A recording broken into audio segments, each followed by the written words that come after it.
અક્ષર નિવાસી રવજીભાઈ કાળાભાઈ વેકરિયા પરિવાર દ્વારા આયોજિત 7 દિવસીય શ્રીમદ ભાગવત સપ્તાહ અને આ કથાના મુખ્ય મનોરથી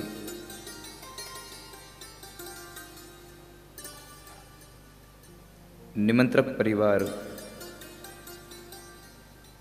ગંગા સ્વરૂપ લલિતાબેન રવજીભાઈ વેકરિયા, શ્રી ચંદ્રકાંતભાઈ રવજીભાઈ વેકરિયા, નરેશભાઈ રવજીભાઈ વેકરિયા, કૌશિકભાઈ રવજીભાઈ વેકરિયા અને એમનો આ સંપૂર્ણ પરિવાર 7 દિવસીય ભાગવત કથાના પ્રથમ દિવસમાં ઉપસ્થિત રહેલા તમામ વડીલો, માતાઓ, આમંત્રિત મહેમાનો, આપ સૌનું મનોરથી પરિવાર પ્રથમ દિવસે અંતઃકરણથી આપ સૌનું હાર્દિક સ્વાગત કરે છે અને આપ સૌને આ પરિવારના જાજા કરીને જય સ્વામિનારાયણ.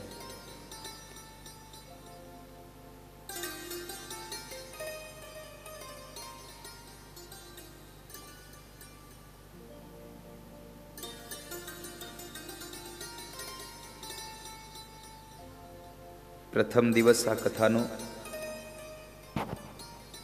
અને આ પ્રથમ દિવસમાં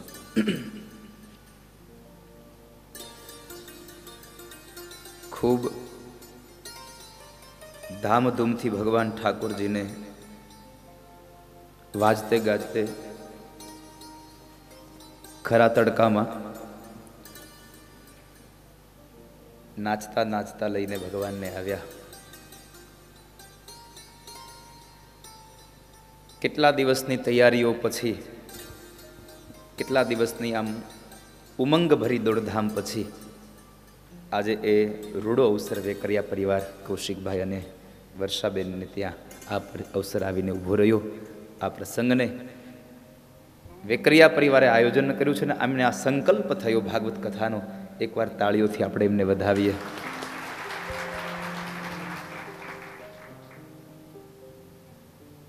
હું મારી દ્રષ્ટિથી જો વાત કરું તો જીવનમાં સારા કામ કરવા એ જ પ્રશંસનીય છે, એ જ સરાહનીય છે એવું જરૂરી નથી.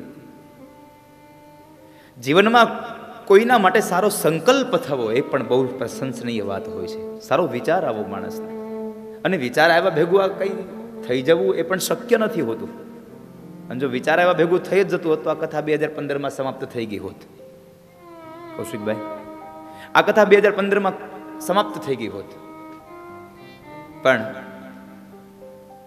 એક વસ્તુની જ્યારે તમને આતુરતા થાકે, એની ભાવના જાગે, અને પછી જે તમારી પાસે થોડી વિલંબથી વસ્તુ પહોંચે અને એનો જે તમને આનંદ મળે, તરસ લાગે અને સીધું જ વોટર કુલર પાણી આપણી પાસે આવી જાય, એકદમ ઠંડુ પાણી, તો એની બહુ કિંમત ન થાય. પણ એકદમ આમ તાપ લાગ્યો હોય અને અડધો કલાકના સમય પછી જે પાણી મળે પણ ભલે ઠંડુ ન હોય અને એનો જે આપણને અહેસાસ થાય, એમ આ ભાગવત કથા કોઈ સારો સંકલ્પ. તો આજે અક્ષર નિવાસી આ પરિવારના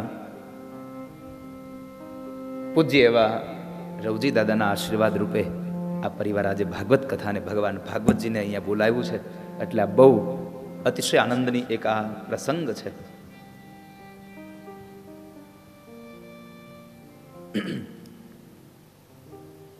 શ્રીમદ ભાગવત એટલે મૂળ વાત બિન સાંપ્રદાયિક ગ્રંથ છે.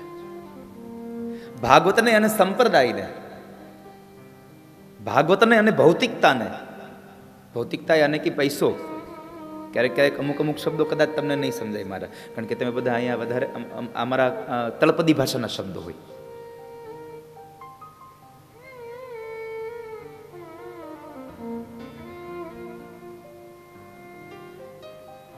ભાગવતને અને આધ્યાત્મિકતાને અને ભૌતિકતાને કોઈ સંબંધ નથી.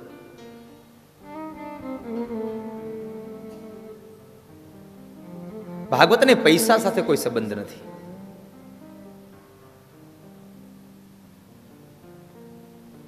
ભાગવતને ભાવ સાથે સંબંધ છે. અને આ કથા ભાવ ગંગા છે. એટલે કહ્યું બિન સાંપ્રદાયિક ગ્રંથ છે. આ ભાગવતની કથાને કોઈ વૈષ્ણવ સાંભળી શકે, કોઈ જૈન સંપ્રદાય સાંભળી શકે, કોઈ બુદ્ધને મારનારો ગ્રંથ એ પંથવાળા માની શકે, એને સાંભળી શકે, કોઈ આપણો સ્વામિનારાયણ સંપ્રદાય સાંભળી શકે ના. ભાગવત બિન સાંપ્રદાયિક ગ્રંથ છે. બીજી વાત, ભાગવત માત્ર મનુષ્ય જ સાંભળી અને મુક્તિને મેળવી શકે એવું નથી હોતું. ભાગવતનો અવાજ જેના પણ કાને પડે છે એનું આ જીવન ધન્ય બને છે. માત્ર કાને પડવાથી નહીં, જીવનમાં ઉતારવાથી. જીવનમાં આ શબ્દો જો ઉતરી જાય તો એક જીવન ધન્ય બને. હું ઘણી વાર એમ કહું, આ ભાગવતથી મોક્ષ મળે, ભાગવતથી મોક્ષ મળે. કારણ કે ભાગવતના પ્રથમ મહાત્મ્યમાં જ લખ્યું છે કે કાલ વ્યાલ મુખગ્રાસ ત્રાસ નિર્ણવાશ હેતવે. સ્વયં ભગવાન વેદવ્યાસ, જે ભગવાન વિષ્ણુ અવતાર છે, જેણે ભાગવતની રચના કરી, એમણે એમ લખ્યું છે કે એકમ શાસ્ત્રમ એકમ ભાગવતમ શાસ્ત્રમ મુક્તિદાનેન ગર્જતી. એક ભાગવત માત્ર શાસ્ત્ર એવું છે જે મુક્તિ આપી દે છે. મુક્તિની વાત આવે એટલે આપણું મન, આપણું વિચાર બુદ્ધિ ક્યાં વિચારે? મર્યા પછી ઉપર જે મળે છે ને એને આપણે મુક્તિ કહીએ છીએ. હવે મર્યા પછી ઉપરના લોકમાં, શાસ્ત્રની કોઈ વિરુદ્ધની મારી વાત નથી, કોઈ ગ્રંથોની કોઈ મારી અવગણના નથી, કોઈ ધર્મની મારી વિરુદ્ધની વાત નથી. હું એક મારું જે મંતવ્ય, મને જે એક અનુભૂતિ થાય છે, મર્યા પછી મુક્તિ આપે છે ભાગવત ગ્રંથ. વાત સાચી છે, મરેલાને મુક્તિ આપે છે. તો આની અંદર એક ઊંડાણવાળો પ્રશ્ન ઉભો ન થાય કે જે અહીંયા હાજર નથી, જેના નામની પાછળ આ કથા બેહારવામાં આવે છે, જે એ દેહથી નથી અહીંયા, અને એને જો આ ભાગવત એની પાછળ ખાલી બેહાડવા માત્રના સંકલ્પથી જો એને મુક્તિ મળી જતી હોય તો આપણે તો પંચ મહાભૂતના શરીર સાથે આ ભાગવતના મંડપમાં બેઠા આપણને મુક્તિ કેમ ન મળી શકે? પણ આપણે મુક્તિની વાત એ આવે કે મર્યા પછી જે ઉપર મળે ને એની મુક્તિ છે. અહીંયા તો મોજ કરો, અહીંયા તો મજા કરો. ભાગવત મુક્તિ આપે છે. અને એ ભાગવતની મુક્તિમાં મારી દ્રષ્ટિમાં મુક્તિ એ છે, શ્વાસ પૂર્ણ થઈ જાય, શ્વાસોશ્વાસની ક્રિયા સમાપ્ત થઈ જાય અને ઈચ્છાઓ અધૂરી રહી જાય તો એ મૃત્યુ છે. શ્વાસ પૂરા થઈ જાય અને ઈચ્છાઓ અધૂરી રહે કે હજી મારે મારા છોકરાને પરણાવવાનો હતો, મારા છોકરાઓને રમાડવા જવાના હતા, એને સ્કૂલેથી લઈ આવવાના હતા, મારે હજી આ કામ કરવાનું હતું, સમજવાનું, આ મૃત્યુ આવી ગયું. શ્વાસ પૂરા થઈ જાય અને તમારી અપેક્ષાઓ, તમારી આશાઓ બાકી રહી જાય, એ આપણું મૃત્યુ છે. આશાઓ પૂરી થઈ જાય અને શ્વાસ બાકી રહે હજી, એ જીવતે જીવ આ ધરતીમાં આપણને મોક્ષ મળી ગયાની નિશાની હોય છે. જીવતા જ મોક્ષ થયો, કોઈ ઈચ્છા જ નથી, કોઈ અપેક્ષાઓ જ નથી. તો એવું આ બિન સાંપ્રદાયિક ગ્રંથ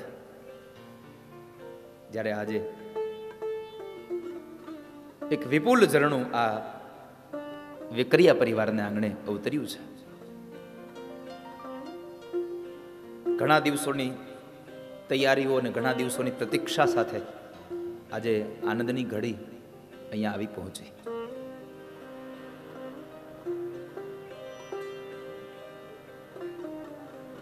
ધામધૂમથી ભગવાનની પોથયાત્રા લઈને આવ્યા. પોથયાત્રામાં કેટલા વ્યક્તિઓ હોય છે ને એ મહત્વ નથી હોતું. યાદ રાખજો મારા શબ્દો. પોથયાત્રા કેટલી મોટી હોય છે એ મહત્વ નથી હોતું. પોથયાત્રામાં આવેલો માણસ ભગવાન પ્રત્યેનો કેવો ભાવ વ્યક્ત કરે છે એ મહત્વનું હોય છે. ભગવાન પ્રત્યે કેવી ભાવનાઓ વ્યક્ત થાય છે, આપણી પરમાત્મા પ્રત્યેની શ્રદ્ધા કેવી છે. હવે હું તમને એમ કહું કે તમે અડધો કલાક બાર તડકામાં ઉભા રહ્યો ને, કેટલા જણામાં લોકો ઉભા તૈયાર થશો? અરે બાર તમે જુઓ તો ખરા, કેવો તાપ છે, બહાર ન નીકળીએ, તરત બોલી દઈએ ને. પણ ભગવાન ઠાકોરજી ભાગવતજી માથા ઉપર હતા નાચવામાં કૂદવામાં કોઈને કાંઈ જરાય કંઈ તડકો લાગ્યો?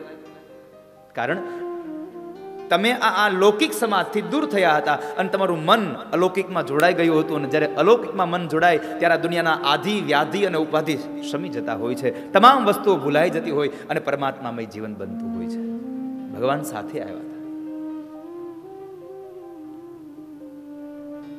ભાગવતને માથા ઉપર લઈને આવ્યા. હવે મને એક વાતનો જવાબ, તમે જો કે ઘણી બધી કથાઓ સાંભળી છે, વડીલો જ બેઠા છો બધા, આ ગ્રંથને માથા ઉપર લઈને આવીએ, આ ગ્રંથને કદાચ આમ હાથમાં જ લઈને વહી આવીએ તો કોઈ ના પાડે કે ભાઈ આમ નો હાલે? આ ગ્રંથને તમે હાથમાં લઈને આવો તો કોઈ ના પાડશે કે ભાઈ આમ નો ચાલે, માથા ઉપર જ લ્યો? ના, છતાં પણ તમે આ ગ્રંથને માથા ઉપર ધારણ કરીને આપણે આવીએ છીએ. શું કામે? મહાપુરુષો એમ કહે છે, આ ધરતીનો એક પણ એવો શબ્દ, એક પણ એવો પ્રશ્ન નહીં હોય જેનો જવાબ ભાગવતમાંથી મળતો ન હોય. તમામ પ્રશ્નોનું નિરાકરણ આ શ્રીમદ ભાગવત કરે છે. શ્રીમદ ભગવદ્ ગીતાનો ગાનારો કરે છે. શ્રીમદ ભગવદ્ ગીતા સ્વયં કરે છે. કેટલા લોકોએ શ્રીમદ ભગવદ્ ગીતા વાંચી છે, જોઈ છે? જરા હાથ ઊંચો કરો. વાંધો નથી ને તમને પ્રશ્નોત્તરી થાય તો પૂછવું પડે ને, કે અમે તો મહેમાન થઈને આવ્યા એટલે મહેમાનને તો પૂછવું પડે કોકને, ભાઈ ગરદણીને વાંધો. કેટલા લોકોએ શ્રીમદ ભગવદ્ ગીતા ગ્રંથ જોયો છે, વાંચો તો પછી હાલો. એ એક બીજો પ્રશ્ન કરું, ચાલો. આ કોઈને તમે કહેતા નહીં, આપણે બધા હિન્દુ જ છીએ ને. આ બહુ મારો અંગત પ્રશ્ન છે, આની અંદર મારું ઊંડાણ બહુ મોટું છે. કેટલા લોકોએ શ્રીમદ ભગવદ્ ગીતા ગ્રંથ ઘરે રાખ્યો, જોયો છે? જરા હાથ ઊંચો કરો. સાચું બોલજો, આબરૂ રાખવા હાટું, ખોટું નહીં. તમે જુઓ, તમે આપણે હિન્દુ છીએ અને હિન્દુનો મહાન ગ્રંથ છે શ્રીમદ ભગવદ્ ગીતા, આખી દુનિયામાં વખણાય છે, અને આપણા ઘરમાં ગીતાજી ન હોય? એક કામ કરજો, વાંચો નહીં તો કાંઈ નહીં, એક વખત ગીતાજીનો નાનો એવો ગ્રંથ આવે છે, 25 રૂપિયાનો આવે છે. કેટલાનો? ખાલી 25 રૂપિયાનો ગ્રંથ આવે છે, ભગવદ્ ગીતા. ભગવદ્ ગીતાજીના ગ્રંથને લઈને તમારા ઘરમાં, મંદિરમાં રાખજો. અને ક્યાંય કદાચ મંદિરમાં ન રાખો, ક્યાંય ન રાખો ને તો તમારી જે લિવિંગ રૂમ છે ને, ટેબલ ઉપર રાખી દો. તમારા ઘરે આવનારા માણસની તમારા પ્રત્યેની દ્રષ્ટિ બદલી જાય આખી, કે કારણ કે આપણે બધું બાકી બધું રાખતા હોઈએ, ન્યૂઝપેપર હોય, બીજા ઘણા બધા પુસ્તકો એમને પડ્યા હોય, ઘણા બધા બ્રોશર પડ્યા હોય. એમના કરતા એક જો શ્રીમદ ભગવદ્ ગીતા તમારા ટેબલ ઉપર પડી હશે ને, તો તમારા ઘરે આવનારા માણસની દ્રષ્ટિ તમારા પ્રત્યેની બદલાઈ જશે, કે અહીંયા તો ભગવદ્ ગીતા વંચાય છે, આ લોકો ધાર્મિક હશે. અને ભગવદ્ ગીતા એક ગ્રંથ એવો છે કે આપણા આ ભારત વર્ષના વિજ્ઞાનને, સાયન્સને જ્યારે પોતાની દિશામાં જ્યારે પણ કંઈક પ્રશ્નો મૂંઝવે છે ને, ત્યારે એ વૈજ્ઞાનિકો પણ શ્રીમદ ભગવદ્ ગીતાને વાંચે છે અને પછી પાછા એમાં આગળ વધે છે. ભગવદ્ ગીતા સાયન્સને પણ માર્ગ આપી દે છે. આટલી મોટો મહાન ગ્રંથ છે. કોણે લખ્યું ભગવદ્ ગીતા? વાંચ્યું એને ખબર હશે. કેટલા લોકોએ વાંચ્યું છે? જરા હાથ ઊંચો કરો તો જુઓ. તો મને એમ લાગે છે 2-3 વખત ભાગવત કથા કરશું તો એ તો ઉતરશે. આ કૌશિકભાઈ, હા, એક વારમાં તો મને નથી લાગતું કે મેળ આવી જાય, કારણ કે ભગવદ્ ગીતા લખી કોણે એ આપણને ખબર નથી. આપણે હિન્દુ છીએ.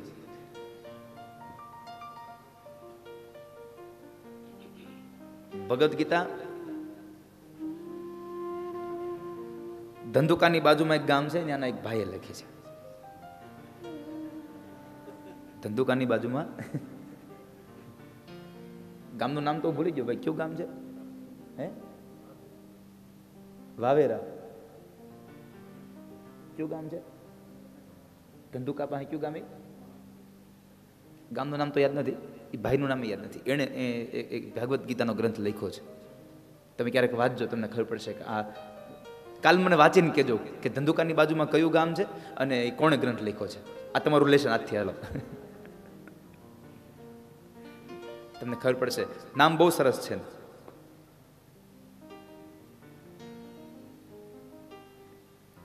ભગવદ્ ગીતાનો આશ્રય લીધો. હવે મને એ કહ્યું, ભગવદ્ ગીતા અને ભાગવતમાં કઈ ફેર છે? શ્રીમદ ભગવદ્ ગીતા, શ્રીમદ ભાગવત, આમાં બેમાં કઈ ફેર ખરો?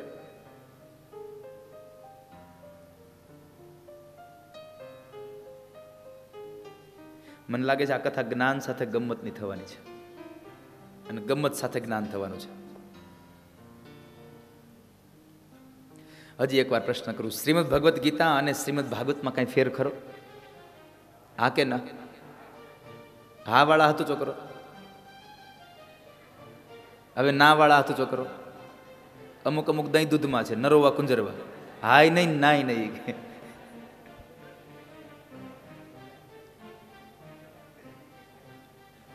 એ કે જો હા પાડશું નહીં નવો પ્રશ્ન કરશે તો શું કરવું?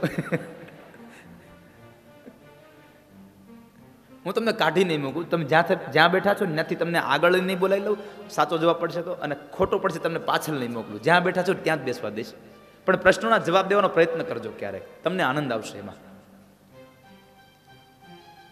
એક વાત તમને કહી દઉં, શ્રીમદ ભગવદ્ ગીતા અને શ્રીમદ ભાગવતમાં બેમાં તફાવત છે. શું તફાવત છે ને હું હવે આવતીકાલના દિવસમાં કહીશ, કારણ કે આજ કહી દઈશ ને તો તમે પાછા ઓલું ભગવદ્ ગીતા કોણે લખી છે, એ ધંધુકાની બાજુમાં કયું ગામ છે, એ તમને નહીં ગોતો. એટલે હું તમને કાલે કહીશ. શ્રીમદ ભાગવત છે બિન સાંપ્રદાયિક ગ્રંથ છે. મહાપુરુષોએ ભાગવતને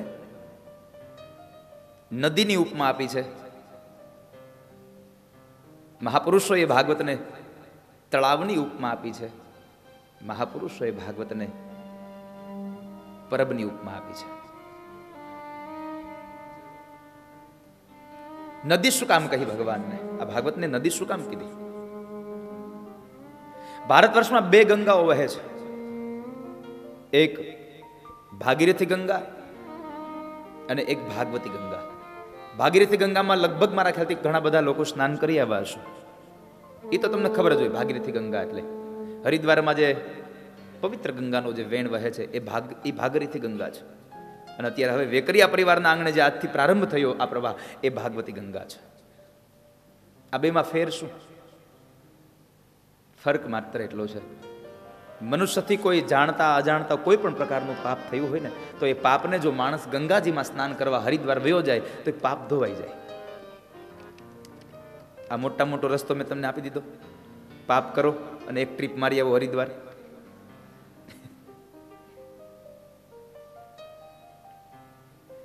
માણસથી અજાણતા કે જાણતા કોઈ પાપ થયા હોય એ પાપમાંથી મુક્ત થવા માટે હરિદ્વારમાં એ ગંગાજીમાં સ્નાન થાય એટલે માણસ પાપમાંથી મુક્ત થાય છે. પણ એનાથી વિશેષ તમને વાત કરું, ભાગીરથી ગંગામાં સ્નાન કરો તો પાપમાંથી મુક્ત થઈ જાઓ, પણ ભાગવતી ગંગામાં સ્નાન કરવાથી તમારી પાપ કરવાની જે વૃત્તિઓ, તમારા પાપ કરવાના જે વિચારો છે એ વિચારોમાંથી તમે મુક્ત થઈ જાઓ છો, જેથી કરીને માણસ આગળના સમયમાં પાપ જ ન કરે. એવો આ મહાન ગ્રંથ એટલે ભાગવતી ગંગા. માટે આ ભાગવતી ગંગા બિન સાંપ્રદાયિક ગ્રંથ. આ વહેતી નદી છે. નદી એટલા માટે કઈ છે, નદીમાં આપણે જો તમે નદીનો આમ વેણ વહેતું હોય, કેટલા બધા મોટા મોટા ઘાટ હોય, પણ એક પણ કિનારા ઉપર ક્યાંય બોર્ડ માર્યું અહીંયા બ્રાહ્મણોએ સ્નાન કરવું, અહીંયા આગળ ક્ષત્રિયોએ સ્નાન કરવું,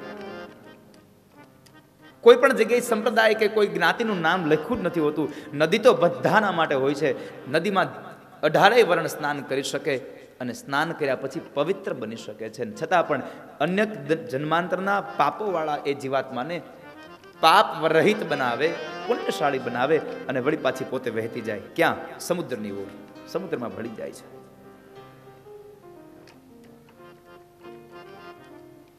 બીજી વાત, ભાગવતને પરબ કહ્યું છે. પરબનો અર્થ શું છે? પરબનો અર્થ છે આ ભાગવતની કથા બધા જ પી શકે છે. આ ભાગવતના ગ્રંથનો જે પ્રવાહ છે, આ પ્રવાહમાંથી દરેક લોકો રસપાન કરી શકે છે. દરેક વ્યક્તિ રસપાન કરી શકે છે. કારણ કે પરબમાં પણ ખાલી એવું લખ્યું હોય પીવાનું પાણી, અથવા તો લખ્યું હોય પાણીનું પરબ. પછી નીચે એવું કંઈ લખ્યું નથી હોતું કે અહીં માણસોએ જ પાણી પીવું, અહીંયા આ જ જ્ઞાતિના લોકોએ પાણી પીવું, આવું કશું જ નથી લખ્યું હોતું. ત્યાં ગમે તે જીવ આવીને પાણી જલપાન કરી શકે. એમાં ભાગવત પણ કોઈ પણ સંપ્રદાયનો માણસ હોય, કોઈ પણ જીવ હોય, એ દરેક જીવ આ ભાગવતની કથાને સાંભળી શકે. એટલા માટે આ કથાને પરબ કહ્યું છે. કથા પરબ છે. દરેક પ્રશ્નનો જવાબ આ ભાગવતમાંથી મળે છે. અમેરિકાની સમૃદ્ધ બજારમાં ક્રિશ્ચન સંત થોરો ભાગવતના ગ્રંથને, શ્રીમદ ભગવદ્ ગીતાને માથા ઉપર રાખી અને નાચતા હતા, નૃત્ય કરે છે. તો નાના લોકો તો આમ જોવે એટલે વિચાર કરે કે આ માણસ પાગલ છે કે શું? આ સમૃદ્ધ બજારમાં આ નાચે છે અને માથા પર આવો વજન રાખીને નાચે છે. ઘણા લોકો એના પર હસતા હતા. એમાં એક યુવાન ગયો અને કહે છે કે મહારાજ, શું કરો છો તમે? તમારે નાચવું જ છે, નૃત્ય જ કરવું છે તમારે, તો પછી તમે આ શું કામ ને માથા પર ભાર રાખીને નૃત્ય કરો છો? એક કામ કરો, આ બુક્સ ને નીચે મૂકી દો અને પછી નાચો ને.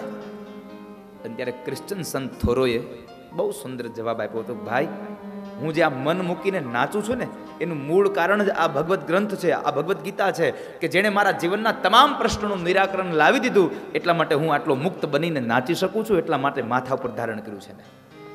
આપણા તમામ પ્રશ્નોનો જવાબ શ્રીમદ ભાગવત અને શ્રીમદ ભગવદ્ ગીતા આપે છે. એટલા માટે આવા તડકામાં આપણે એને માથા પર ગ્રહણ કરી, ધારણ કરીને લઈને આવ્યા. મંગળ રૂડા ગીતો ગાતા એવા, જેને આવડતા હતા એ ગાતા હતા, બાકીના બધા સાંભળતા હતા.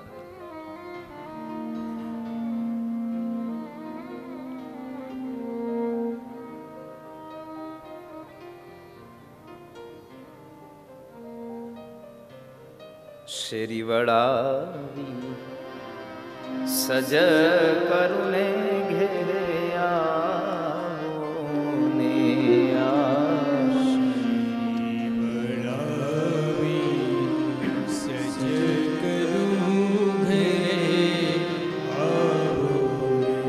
આપણે કેવા ગીતો ગાતા હોય, શેરી વળાવું, સજ કરવું, ઘેરે આવો ને મારી શેરીએ પધરાવું ફૂલ. એ તો ઠીક છે, આજે તો અહીંયા મેં જોયું આમ ઉડાડતા હતા. હવે તો જો કે બધા શીખી ગયા છે એટલે હવે મંડ્યા ઉડાડવા. પણ તમે ફૂલો ઉડાડ્યા, પણ મને નથી લાગતું તમે કાંઈ આમ આ ગામની બજારો વળાવી હોય. આપણે તો ગીત ગાતા હોય છે, શેરી વળાવી સજ કરુને ઘેરે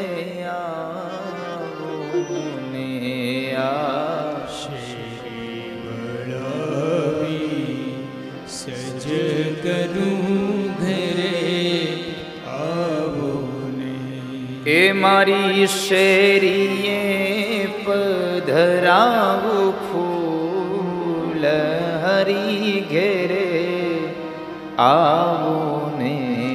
મારી શેરીએ પધરાવું ફૂલ, હરી ઘેરે આવો.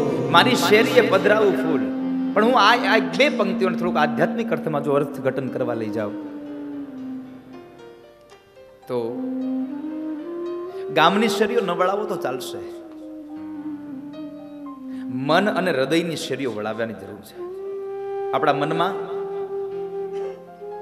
એ વિચારોના પથ ઉપર કેટલા કાંટા કાંકરા પડ્યા છે, સ્વભાવના માર્ગ ઉપર કેટલા કાંટા અને કાંકરા પડ્યા છે. કામ, ક્રોધ, લોભ, મદ, મોહ, મત્સર અને સૌથી મોટો કાંટો ઈર્ષાનો. આ ઈર્ષાનો કાંટો છે ને હક લેવા જ ન દે. આપણે દુઃખી થાય એનું મૂળ કારણ શું છે ખબર છે? આપણા બાજુવાળાનું સુખ. આપણે દુઃખી થાય છે ને એનું મૂળ કારણ આપણા બાજુવાળાનું સુખ છે. આપણે સારી કાર લઈ આવ્યા હોય અને આપણા પછી થોડાક દિવસો પછી તમે જુઓ આપણને કેટલી આપણી મનગમતી કાર આવી હોય, પણ આપણા બાજુવાળો આપણાથી થોડીક મોંઘી કાર લઈ આવે નવી, એટલે આપણને આપણી કાર ગમતી બંધ થઈ જાય. લે, એને આ મોટી થઈ ગઈ. આ દુનિયાનો નિયમ છે. આપણને દુઃખી બીજું કોઈ નથી કરતું, આપણા વિચારો જ આપણને દુઃખી કરે છે. આપણો સ્વભાવ જ આપણને દુઃખી કરે છે. કામ, ક્રોધ, લોભ, મદ, મોહ, મત્સર અને ઈર્ષા, આ બધા જ કાંટાઓ આપણા સ્વભાવ, આપણા વિચારોના પથ ઉપર પડ્યા છે. એને સાફ કરાવવાની જરૂર છે. અને એમાં તમે પ્રેમના પુષ્પ પથરાવશો ને, એટલે હું ભરોસા સાથે કહું, ભગવાન આવીને તમારા હૃદયમાં બિરાજમાન થઈ જશે. તમે માત્ર પ્રેમના પુષ્પ પધરાવો. એ મારી શેરીએ પધરાવું ફૂલ, હરી ઘેરે આવો ને. મારી શેરીએ પધરાવું ફૂલ, હરી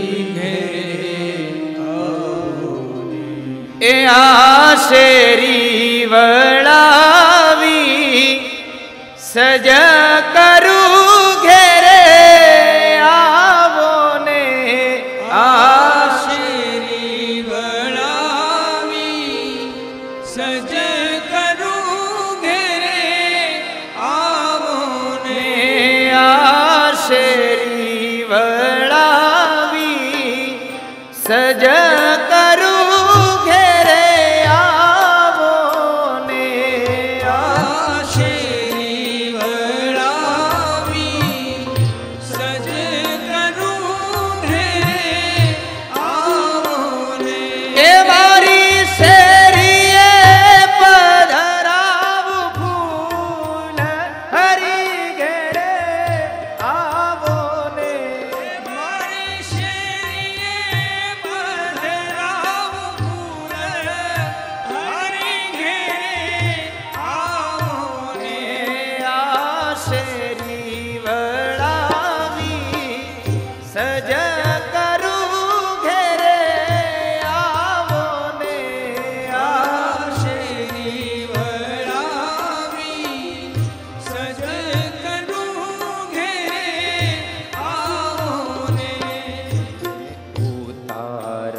દેશું ને મેડીના મોલ દેશું.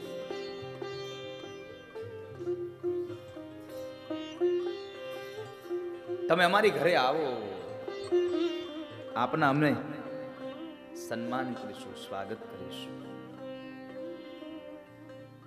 આપ અમારી ઘરે આવો.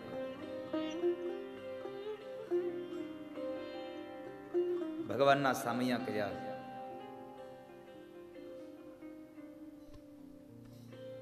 ભગવાનને વાજતે ગાતે પધરાવ્યા. અને આજે કથાનો પ્રથમ દિવસ. કથાના પહેલા દિવસમાં પ્રારંભ થાય અને એ પ્રારંભમાં ભાગવતના ગ્રંથનું મહાત્મ્ય આપ્યું છે, ભાગવતનો મહિમા આપ્યો છે. મહિમાનો અર્થ છે આ ગ્રંથની પ્રારંભિક ઓળખાણ, ઇન્ટ્રોડક્શન, ઓળખાણ આપ્યા ગ્રંથ.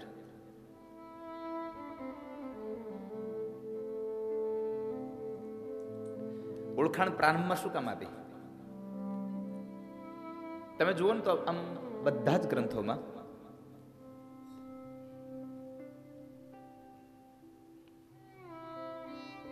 ગ્રંથ નાનો હોય તો ભલે અને ગ્રંથ મોટો હોય તો ભલે,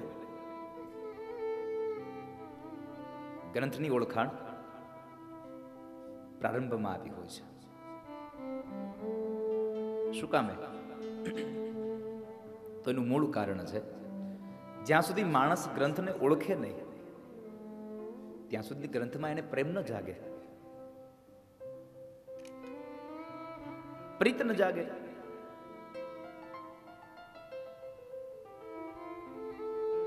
તો આજે ભગવાનનું મહાત્મ્ય છે. થોડું ઈકો ઓછો કરો ભાઈ. હા,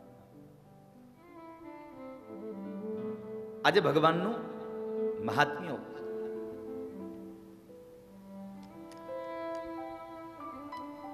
ગ્રંથની પ્રારંભિક ઓળખાણ, ઇન્ટ્રોડક્શન. આ ગ્રંથ સાંભળવાથી, આ ગ્રંથને વાંચવાથી, આ ગ્રંથને ગાવાથી શું મળે, શું ફાયદો થાય?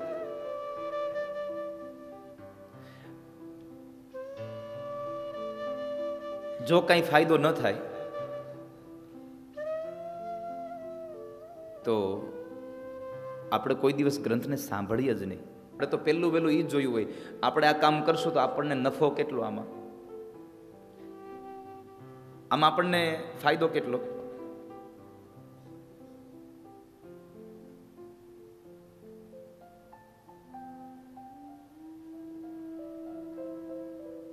આપણને લાભ કેટલો થશે આમાં, આજ આપણે જોઈને બેઠા હોઈએ.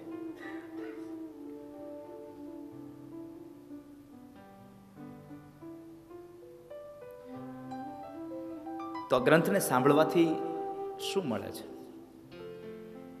એની પુરાણની એ સત્યતાની વાતો આમાં બતાવી છે.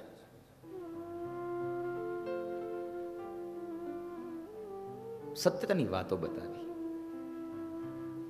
પણ એ ભાગવતના મહાત્મ્યનો પ્રારંભ કરે અને એ પ્રારંભમાં ભગવાન કૃષ્ણ વંદન કર્યા છે. સચ્ચિદાનંદ રૂપાય વિશ્વોત્પત્યાદિ હેતવે તાપત્રય વિનાશાય શ્રી કૃષ્ણાય વયં નુમઃ. આ ઇન્સ્ટ્રુમેન્ટ છે ને બધા મારી નજીક છે બહુ, એટલે બધાને ડાઉન રાખજો. મને સીધા સંભળાઈ જાય છે, એટલે બધા આમ થોડુંક ધીમું રાખજો. અને આનો થોડુંક ઇકો ઓછો કરી દો, હજી કરી દો. Hello hello. કારણ કે હોલમાં કથા ને એટલે સામો હમ વધારે આવશે, એટલે થોડુંક હજી ધીમો કરી દો.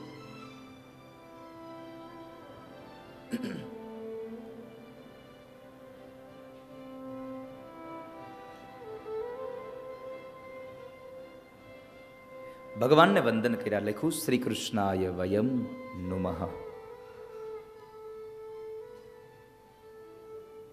હું અંતિમ ચરણ તમને પહેલા સમજાવું, તમને ખ્યાલ આવશે. અંતિમ ચરણમાં ભગવાનના લખાયું શ્રી કૃષ્ણાય વયમ નુમઃ. ભાગવતનું મહાત્મ્ય ભાગવતમાં નથી લખ્યું. ભાગવતનું મહાત્મ્ય, ભાગવતનો મહિમા પદ્મ પુરાણમાં આપ્યું છે. 6 અધ્યાયનું આ મહાત્મ્ય પદ્મ પુરાણમાં અને સ્કંદ પુરાણમાં આપ્યું છે.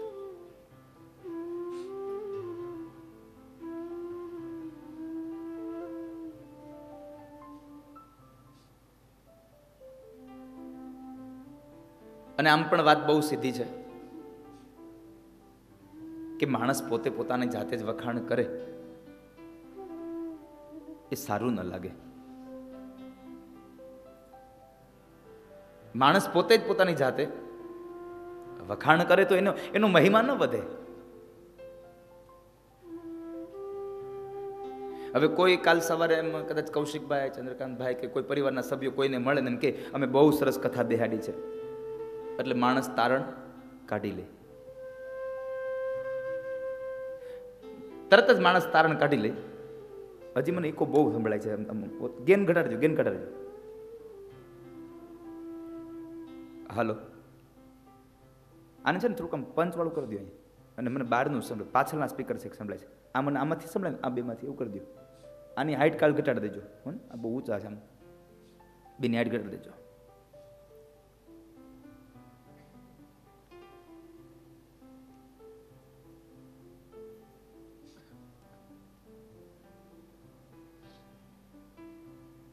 તો પરિવારના લોકો જઈને એમ કોઈને કહે કે અમે બહુ સારી કથા કરી છે, એટલે સામેનો માણસ તરત જ નક્કી કરી લે કે હવે આમ આમ શું હશે.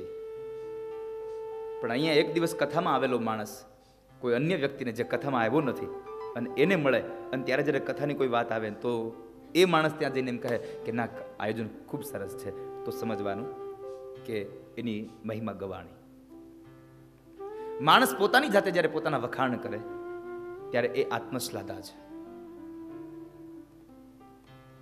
બડા બડાઈ ના કરે, બડા ન બોલે બોલ, हीरा मुख से ना कहे के लाख हमारा मोल.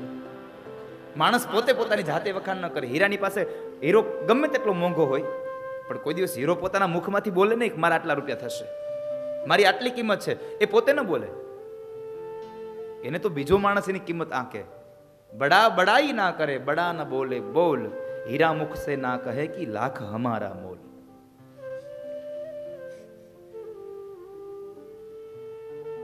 તો અહીંયા ભગવાન કૃષ્ણને વંદન કર્યા. લખ્યું શ્રી કૃષ્ણાય વયમ નુમઃ. વયમ લખ્યું છે, નુમઃ લખ્યું છે, નમઃ નહીં, નુમઃ બહુવચન થયું. અને એ શબ્દ સંસ્કૃતિ ભાષામાં એમ કહે છે કે ભગવાન કૃષ્ણને વંદન કરીએ છીએ. માત્ર વક્તા એક નહીં, શ્રોતા નહીં, આ દુનિયાનો તમામ જીવ ભગવાનને પ્રણામ કરે. એટલે લખ્યું શ્રી કૃષ્ણાય વયમ નુમઃ. શું કામ વંદન કરે છે?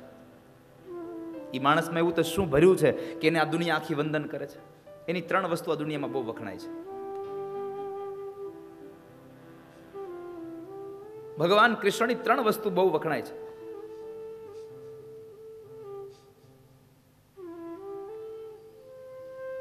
ભગવાનનું સ્વરૂપ વખણાય છે, ત્યારબાદ ભગવાનનું સામર્થ્ય વખણાય છે, અને ભગવાનનો સ્વભાવ વખણાય છે. ભગવાનનું સ્વરૂપ કેવું છે? તો અહીંયા ભાગવતના પ્રથમમાં બતાવ્યું, સચ્ચિદાનંદ રૂપાય. સત, ચિત અને આનંદથી ભરેલું એક રૂપ એટલે સચ્ચિદાનંદ રૂપ છે. સત દ્વારા શાશ્વતતા બતાવી છે. સત એટલે જ્ઞાન છે, જ્ઞાન. અને જ્ઞાન છે એ શાશ્વત છે. જ્ઞાન કોઈ દી નાશવંત નથી. જ્ઞાન શાશ્વત છે આ દુનિયામાં. સતથી જ્ઞાન બતાવ્યું, જ્ઞાનની મૂર્તિ છે ભગવાન. ચિત્તથી ચૈતન્ય બતાવ્યું, ભગવાન ચૈતન્ય રૂપ છે. ભગવાન શાશ્વત પણ છે, ચૈતન્ય પણ છે. શાશ્વત એટલે જેનો કઈ નાશ જ નથી થવાનો. એટલે તો કહ્યું બ્રહ્મ સત્ય જગન મિથ્યા. આ જગત છે એ મિથ્યા છે, કારણ કે એક ના એક દિવસે એ વિલય થઈ જવાનો, એનો નાશ થઈ જવાનો. બ્રહ્મનો ક્યારેય નાશ નહીં થાય, સતનો કોઈ દી અભાવ નહીં થાય. આ દુનિયામાં તમે જ્યાં પણ નજર કરો ત્યાં પરમાત્મા છે ને છે, એમાં સંશય જ નથી. એટલે કહ્યું ભગવાન સત શાશ્વત છે. સ્વયં ભગવાન કૃષ્ણએ કહ્યું છે, ના સતો વિદ્યતે ભાવો, ના ભાવો વિદ્યતે સત. ગીતાજીમાં કહ્યું ભગવાને, ના સતો વિદ્યતે ભાવો, ના ભાવો વિદ્યતે સત. આ દુનિયામાં સતનો અભાવ જ નથી. એ તો માણસ એમ સમજે છે કે સત નથી. આપણને એમ છે ભગવાન છે નહીં. ભગવાનને આપણે ખાલી, ભગવાન આપણને ક્યાં દેખાય? મૂર્તિમાં નહીં. ભગવાન એમ કહે છે આ દુનિયાના એક એક અણુમાં, ચાહે જડ હોય તો ભલે, ચાહે ચેતન હોય તો ભલે, એમાં હું સમાયો છું. મારી શક્તિ છે.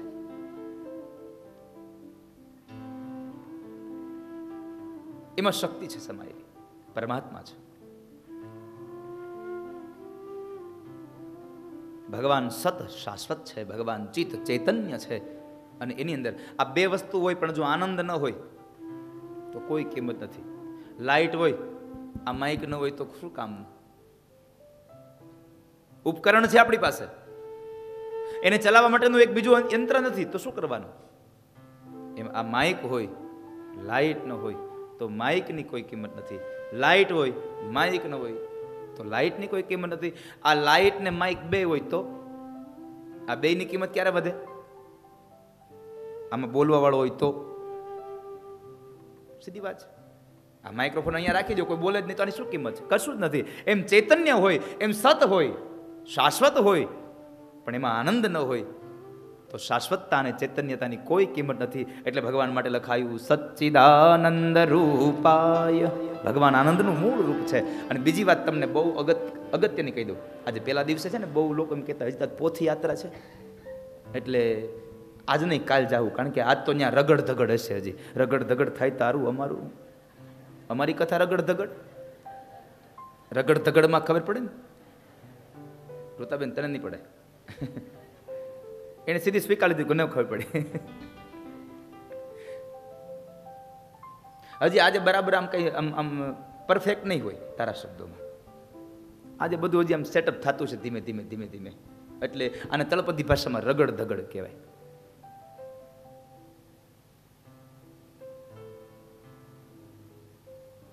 તું જો વર્ષમાં 1-2 મહિના તું દેવરાજા રોકાવા જાય ને તો તને ખબર પડે ચંદુભાઈ. તો રગડ ધગડ છે આ બધા શબ્દો તો જડે. અહીંયા તો કોઈને ખબર જ ન હોય રગડ ધગડ હું.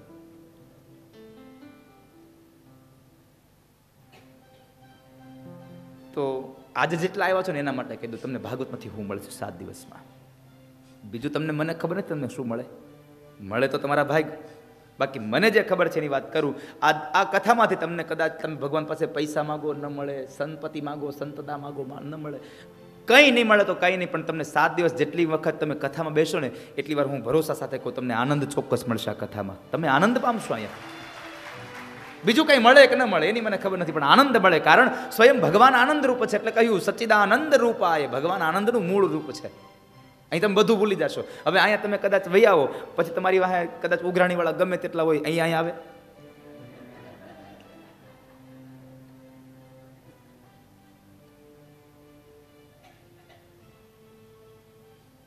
કથામાં જવાથી માણસને આનંદ મળે છે, શાંતિની અનુભૂતિ થાય છે. એનું મૂળ કારણ શું છે? તમે અહીંયા આવો ને તમે કથામાં જોડાઈ જાવ છો. તમારું મન જે બીજે જે ભટકતું હોય છે ને એ બધું જ અહીંયા કેન્દ્રિત થઈ જતું હોય. જ્યારે તમારું મન એક જગ્યાએ કેન્દ્રિત થાય ને ત્યારે બધી જ બાજુની વિટંબણાઓ શાંત થઈ જાય. તમારું મન એક જગ્યાએ હોય ત્યારે તમારું એક જ માત્ર લક્ષ્ય હોય અહીંયા કથા, અહીંયા કથા. બધાનું આવું લક્ષ્ય ન હોય કે આપણે કથા જ સાંભળવી. એવું જરૂરી નથી કથા સાંભળવા, પણ તમે અહીંયા આવશો તમને આનંદ મળશે, વાત ચોક્કસ છે. તો સચ્ચિદાનંદ ભગવાન રૂપ છે, આનંદ રૂપ છે. આ ભગવાનનું સ્વરૂપ છે. ભગવાન આનંદ રૂપ છે. બીજી વાત, ભગવાનનું સામર્થ્ય સારું છે. ભગવાનનું સામર્થ્ય કેટલું છે? સામર્થ્યનો અર્થ છે એની તાકાત. એની તાકાત કેટલી? વિશ્વોત્પત્યાદિ હેતવે. આ જગતનું નિર્માણ કરે છે પરમાત્મા, જગતની ઉત્પત્તિ કરે છે ભગવાન.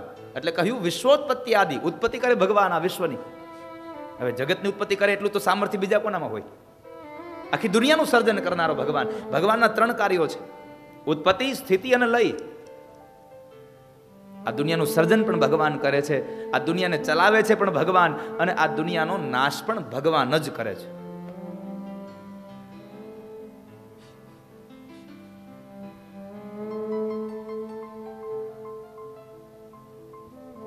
નિમિત્ત કોઈકને બનાવી દે. તમે જુઓ, એકવાર યમરાજાએ ભગવાનને કળયુગના સમયમાં ભગવાનને કહ્યું, પ્રભુ હું હવે આ ધરતી પર નહીં જાઉં, હવે હું કોઈને લેવા નહીં જાઉં. યમરાજે ચોખ્ખી ના પાડી દીધી. પણ ભગવાન કહે છે પણ એનું કારણ શું? તમે આમાં નહીં જાઓ. અરે પ્રભુ પણ આ કળયુગનો સમય આવ્યો, હવે હું કોઈકને લઈ આવું કળયુગની અંદર. મારે આટલી આ સર્વિસમાં, યમરાજે કીધું, આટલી મારી આ સર્વિસમાં કોઈ દી મેં નાના માણસો મરતા નહોતા જોયા. હવે તો નાની ઉંમરના માણસો મૃત્યુ પામી જાય છે. અને જ્યારે નાના ઉંમરના માણસો મૃત્યુ પામે છે, અકસ્માતે મૃત્યુ પામે છે, અકાળે મૃત્યુ પામે છે, ત્યારે એના પરિવારના લોકો રડતા હોય. કોઈ સ્ત્રી રડતી હોય, કોઈ માં રડતી હોય, કોઈ બેન રડતી હોય, તો એમ કે છે આ કાળમુખો એ મારા ભાઈને ડંખી ગયો, એને કાળોતરો ન કવડ્યો, એ પાડાવાળાને આમ ન થયું. આવા શબ્દો સાંભળવા પડે છે. હું નહીં જાઉં. યમરાજે ચોખ્ખી ના પાડી દીધી. ભગવાને બહુ સુંદર જવાબ આપ્યો છે. યમરાજા, તમે ચિંતા ન કરો, હવે તમે નિમિત્ત નહીં બનો એવું હું કામ કરી દઉં. શું? તમે નિમિત્ત ન બનો એટલા માટે હું આ ધરતી ઉપર અનેક પ્રકારના રોગો મોકલું છું. હાર્ટ એટેક મોકલું છું, કેન્સર મોકલું છું, બ્લડ પ્રેશર મોકલું છું. એટલે બધા લોકો કહેશે હમણાં જ બેઠા હતા પણ બીપી વધી ગયું ને.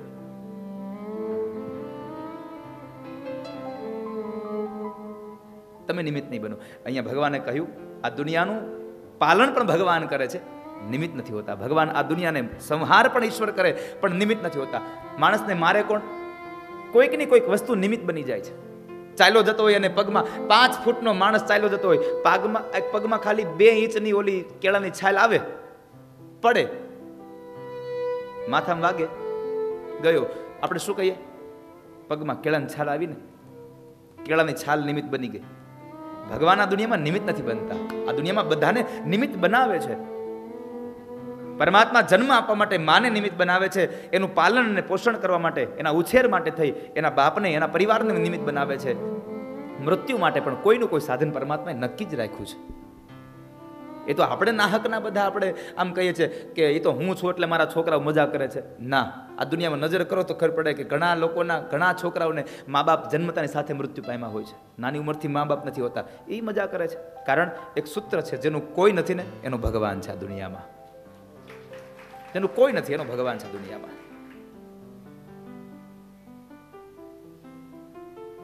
ઉત્પત્તિ પણ ભગવાન કરે છે, પાલન પણ ભગવાન કરે છે અને સંહાર પણ ભગવાન કરે.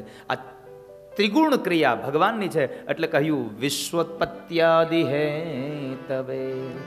આ દુનિયા ભગવાનનું સામર્થ્ય સારું છે, સ્વરૂપ સારું, સામર્થ્ય સારું. પણ આ બે, સામર્થ્ય અને સ્વરૂપ, એની પૂજા ક્યારે થાય? એક વસ્તુ ન હોય ને તો પૂજા ન થાય એની. કોઈ ન બોલાવે જગતમાં. કયું? એનો સ્વભાવ સારો છે. ભગવાનનો સ્વભાવ સારો છે. કેવો સ્વભાવ છે? તો કહે છે તાપત્રય વિનાશાય. આ દુનિયાના જેટલા પણ જીવાત્માઓ છે બધાના તાપ અને સંતાપને ભગવાન હરી લેનારા છે. ભગવાન શું કરે છે? આપણા ક્લેશને, તાપ અને સંતાપને હરી લે છે. ભક્તજનાનામ ક્લેશમ હરતી ઇતિ હરિ. ભક્તજનોના ક્લેશને હરી લે છે, એ હરી છે. એવા પરમાત્મા છે જેનું સ્વરૂપ સારું, જેનું સામર્થ્ય સારું અને જેનો સ્વભાવ પણ સારો છે. તાપત્રય વિનાશાય. અને આ ત્રણ વસ્તુઓ છે એટલા માટે આખી દુનિયા એને શું કહે છે? શ્રી કૃષ્ણાય વયમ નુમઃ. આખી દુનિયાને વંદન કરે છે, આખી દુનિયા પ્રણામ કરે છે. ભગવાન કૃષ્ણને વંદન કર્યા. ત્યારબાદ કૃષ્ણની ગાથા જે સંભળાવે છે એને વંદન કર્યા. બીજા વંદન જુઓ, ગાનારને કર્યા છે. સુખદેવજી મહારાજને પ્રણામ કર્યા છે. યમ પ્રવ્રજંતમનુપેતમપેત કૃત્યમ દ્વૈપાયનો વિરહ કાતરયા જુહાવ. પુત્રેતિ તન્મયતયા તરવોభిનેદોસ તમ સર્વભૂતહૃદયં મુનિમાનતોસ્મિ.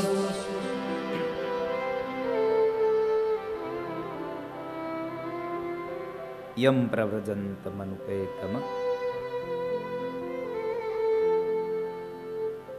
વાયલિન ધીમું કરી દીધું. યમ પ્રવ્રજંતમનુપેતમ પેત કૃત્ય. ભગવાન સુખદેવજીને વંદન કર્યા. પણ અહીંયા એક શબ્દ વાપર્યો છે, મુનિ માનતોસ્મિ. તમ સર્વભૂત હૃદયમ. ભૂત એટલે જીવ. આ દુનિયાના જેટલા પણ જીવાત્માઓ છે, તમ સર્વભૂત હૃદયમ, એ ભૂતોના હૃદયમાં નિવાસ કરનારા અને મુનિઓમાં અગ્રણીય છો આપ. મુનિ માનતોસ્મિ. મુનિઓ પણ, મોટા મોટા યોગીઓ પણ જે તમને માન અને સન્માન સાથે વંદન કરે છે, એવા સુખદેવને વંદન કર્યા. યમ પ્રવ્રજંતમનુપેતમપેત કૃત્યમ. યમ પ્રવ્રજંત સંસ્કૃતની ભાષા છે. યમ પ્રવ્રજંત. પ્રવ્રજંતમનો અર્થ છે જે જાય છે પછી પાછા આવતા જ નથી. સુખદેવજી મહારાજ જન્મતાની સાથે ઘરે નીકળી ગયા. 16 વર્ષ સુધી પોતાની માતાના ઉદરમાં રહ્યા છે. કેટલા? 16 વર્ષ સુધી માના ઉદરમાં રહ્યા છે. આવી તો ઘણી બધી કથાઓ છે. સુખદેવજી 16 વર્ષ રહ્યા. 7મા સ્કંદનો પ્રહલાદ એની માના ગર્ભમાં 100 વર્ષ સુધી રહ્યા છે. 100 વર્ષ માના ઉદરમાં રહ્યા. કારણ કે દેવર્ષિ નારદે એની એક કયાધુને વચન આપ્યું હતું, વરદાન આપ્યું હતું. કયાધુ, તારા ઉદરમાં રહેલા બાળકને તને જ્યારે ઈચ્છા થશે ત્યારે તું જન્મ આપી શકીશ. અને હિરણ્યકશ્યપુએ 100 વર્ષ મંદરાચલમાં તપ કર્યું અને આ બાજુ 100 વર્ષ પ્રહલાદજી મહારાજ પોતાની માતાના ઉદરમાં રહ્યા છે. આ તો વિજ્ઞાન હવે આવ્યું એટલે આપણે ટેકનોલોજીના યુગમાં આપણે એને થોડુંક આમ અલગ રીતે જોઈ શકીએ. બાકી તો પહેલેથી જ બધું ચાલ્યું આવે છે, પહેલેથી જ બધું ચાલ્યું આવે છે. હવે વિદેશોમાં કોઈ ક્રિકેટ મેચ રમાતી હોય ને આપણે આપણા ઘરમાં બેઠા બેઠા જોતા હોઈએ, ત્યાં કોણ રમે છે, શું કરે છે, આપણે બધું આ જોઈએ છે. આ તો એક ટીવી હવે આવ્યું, ટેકનોલોજી આવી છે, સમયની હારે થોડુંક પરિવર્તન થઈને આમે આવ્યું. બાકી લાઈવ તો પહેલાંય હતું, જ્યારે વિજ્ઞાન નહોતું ત્યારે પણ લાઈવ ચાલુ હતું. આ કદાચ તમને ખબર નહીં હોય, સાયન્સ નહોતું ત્યારે પણ લાઈવ ચાલુ હતું.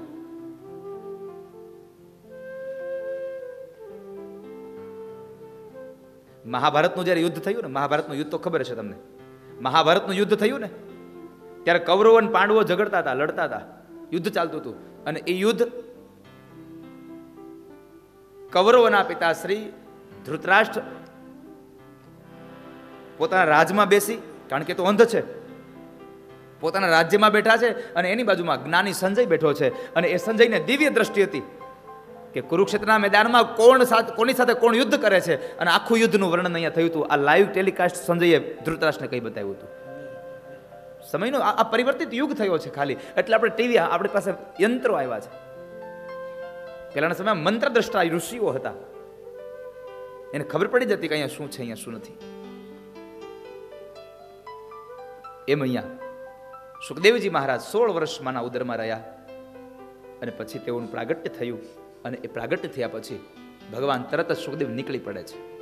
એટલે કહ્યું યમ પ્રવ્રજંત, પ્રવ્રજંત, જે ગયા છે પાછા આવવાના જ નથી,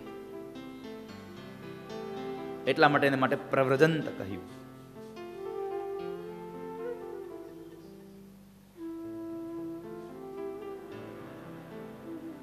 બીજો શબ્દ વાપરો અપેત કૃત્યમ. અપેત કૃત્ય, અપેત કૃત્યમનો અર્થ છે જેને હજી યજ્ઞોપવિત સંસ્કાર કર્યા જ નથી, બાકી છે, એટલે નાની ઉંમર થઈ.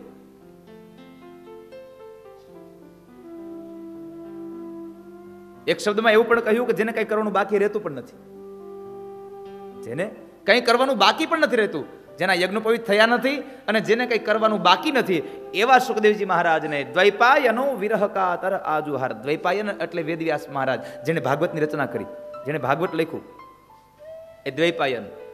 એના અનેક નામો, વ્યાસ, દ્વૈપાયન. દ્વૈપાયન શું કામ કહ્યા છે? તો એવું બતાવ્યું છે કે વેદવ્યાસનો જન્મ દ્વીપમાં થયો હતો, કૃષ્ણ દ્વીપમાં થયો હતો, કૃષ્ણ નામના દ્વીપમાં થયો. અને એ દ્વીપમાં જ્યારે જન્મ થયો એટલે એનું નામ થયું છે દ્વૈપાયન. એવા સુખદેવજી મહારાજને જતા જતા એની પાછળ જે તન્મય બન્યા છે, પુત્રેતિ તન્મયતયા તરવોભિનેદુસ, પુત્રેતિ તન્મયા, પુત્રની પાછળ તન્મય બની અને પાગલ બની અને આ ગ્રંથના રચયિતા સુખદેવજી મહારાજની પાછળ દોડ્યા છે વેદવ્યાસ. પુત્ર પુત્ર કરતા કરતા અને ત્યારે વૃક્ષના એ જંગલના ઝાડવાઓ બોલ્યા છે, વેદવ્યાસ શું કરો છો તમે?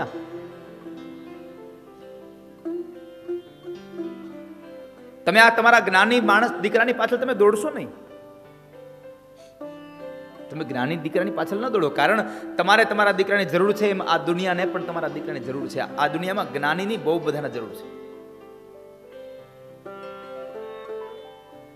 જ્ઞાની માણસની બધાને બહુ જરૂર છે. તમે એની પાછળ ન દોડશો, એને જવા દો. સમાજના ઉત્કૃષ્ટ માટે થઈ, સમાજની એક સારી દિશાઓ માટે એને જવા દો. એવા ઋષિ મુનિ છે, પરમહંસ છે, એટલા માટે થઈને કહ્યું તમ સર્વભૂત હૃદયમ મુનિમાનતોસ. તમ સર્વભૂત હૃદયમ મુનિમાનતોસ્મિ. જે મુનિઓના પણ મુનિ છે એવી કથા. આ કથા ક્યાં ચાલે છે? નૈમિષારણ્યના પવિત્ર સ્થાનમાં આ કથા ચાલી રહી છે. કોણ કોને કથા કરે છે? એક વખતના સમયે નૈમિષારણ્યની એ ધરતીમાં 88,000 શૌનકાદિક ઋષિઓ અને સૂત નામના પુરાણી ભેગા થયા છે. જ્ઞાનનું સત્ર ચાલે છે અને એ જ્ઞાન સત્રમાં કથા રસને પીવામાં જે કુશળ છે એવા શૌનકો નૈમિષે સૂતમાસીન અભિવાદ્ય મહામતી કથામૃત રસાસ્વાદ કુશલ શૌनको બ્રવીત. કુશલ શૌनको બ્રવીત.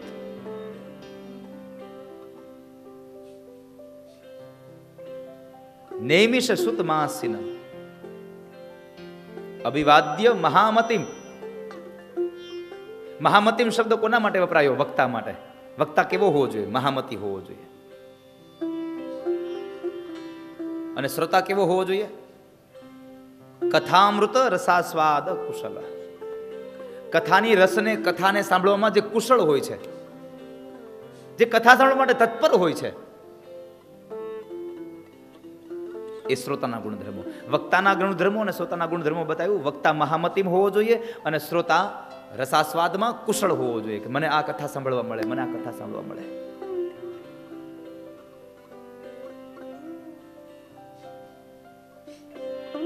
અને જ્ઞાનની ચર્ચામાં બહુ સ્પષ્ટ ભાષા છે. એક પ્રશ્ન થયો હોય ને, એક પ્રશ્નનો જવાબ દેવામાં ને દેવામાં કેટલાય પુસ્તકો લખાઈ જાય. અજ્ઞાન છે. એક પ્રશ્નનો જવાબ દેવામાં અનેક પ્રશ્નોના જવાબ નીકળતા જાય, અનેક પ્રશ્નો ઉદ્ભવ થતા જાય. આખું ભાગવત પ્રશ્નોત્તરીમાં જ ભર્યું છે. એક પ્રશ્ન કર્યો રાજા પરીક્ષિતે મહારાજ સુખદેવજીને કે બાપજી, જેનું મૃત્યુ નજીક આવ્યું હોય, જેનો કાળ નજીક આવ્યો હોય, એને શું કરવું જોઈએ? એક પ્રશ્નના જવાબ દેવામાં સુખદેવજી મહારાજે આખું ભાગવત કહી દીધું. એક જ પ્રશ્નનો જવાબ. પણ શું કામે? જ્યાં એક પ્રશ્નનો જવાબ આવે એ પ્રશ્નના જવાબમાં પરીક્ષિત પાછો બીજો પ્રશ્ન કરે, બાપજી આ શું કામ થયું? આમ એનો જ્યાં જવાબ દેવા જાય ત્યાં ત્રીજી વાત આવીને ઉભી રહે, મહારાજ બને કયો આ પ્રશ્ન શું કામ થયો? અહીંયા આવું શું કામ થયું? પેલા સ્કંદમાં પ્રશ્ન કર્યો, પેલા સ્કંદનો જવાબ દેતા દેતા દેતા બરાબર આગળ વધ્યા. એને ત્રીજા સ્કંદમાં એવું કહ્યું કે રાજા, હસ્તિનાપુરના મહામંત્રી વિદુરે સમૃદ્ધિવાન ઘરનો ત્યાગ કરી અને તીર્થયાત્રા કરી. જો એમને બેઠા રહે તો કોઈ ચિંતા હતી, વાત ત્યાં પૂરી થતી હતી કે વિદુરે યાત્રા કરી. પણ પરીક્ષિતે શું કર્યું? બાપજી ઉભા રહો, તો તમે એમ કહ્યું કે સમૃદ્ધિવાન ઘરનો ત્યાગ કરીને યાત્રા કરી, તો એને યાત્રા કરવા જવાની ફરજ શું કામ પડી? તીર્થયાત્રા શું કામ કરી? આ પ્રશ્ન કર્યો અને આખા મહાભારતની કથા કરી. એને એક પ્રશ્નની પાછળ એક જ્ઞાન ઉભું આવતું હોય છે.